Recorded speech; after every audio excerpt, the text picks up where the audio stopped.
Il faut dire que l'expérience que j'ai acquise dans le secteur, dans l'industrie de la musique m'aide beaucoup, surtout au niveau marketing et événementiel. La manière dont on vend de la musique, on vend des artistes, c'est de cette même manière à connaître cette vente de poulet, c'est-à-dire beaucoup de branding autour. J'ai une formation de base en technique de production musicale, en management artistique, en direction artistique, en régie générale de spectacle. Ce dans quoi j'ai exercé pendant 12 ans.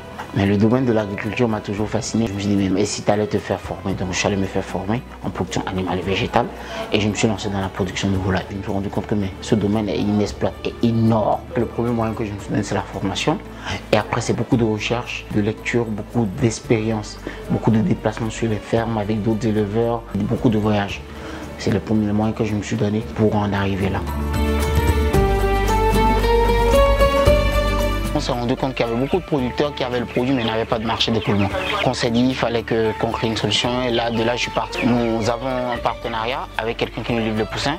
Les poussins sont récupérés et sont répartis chez les producteurs comme ici. On est chez un de nos producteurs. Dès que les poulets arrivent à maturité, on les balance chez un de nos partenaires qui lui est spécialisé dans l'abattage. On les récupère nous et on les met dans le circuit de distribution, que ce soit en frais ou que ce soit pour la compagnie de grillade. La collaboration que j'ai avec M. Fabrice est l'une des meilleures collaborations puisque au début j'avais connu énormément de difficultés dans l'écoulement de mes poulets. La chance a fait que je suis tombé sur lui.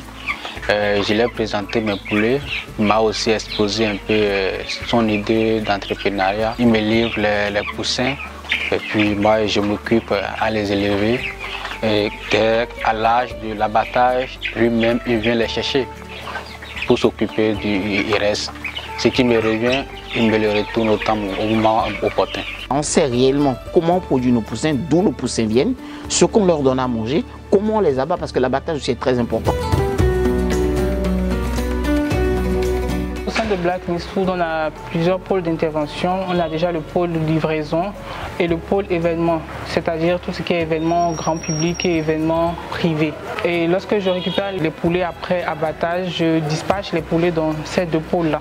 Mais moi, spécialement, je m'occupe du déploiement lors des événements publics, grand public, ou que ce soit événements privés aussi.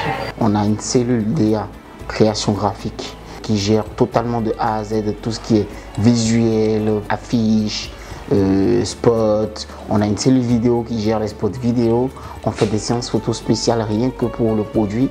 Et après, on fait des déploiements sur le terrain. On a de gros événements où on va vendre le poulet.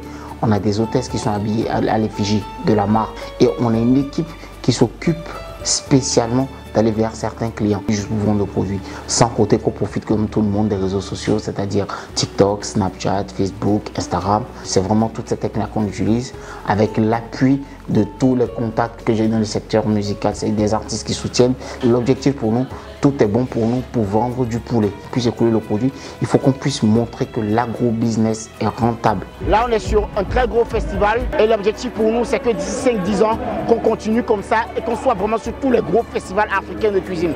Donc, c'est d'imposer la marque Black Meat Food et de proposer nos produits et de montrer réellement notre chaîne de valeur.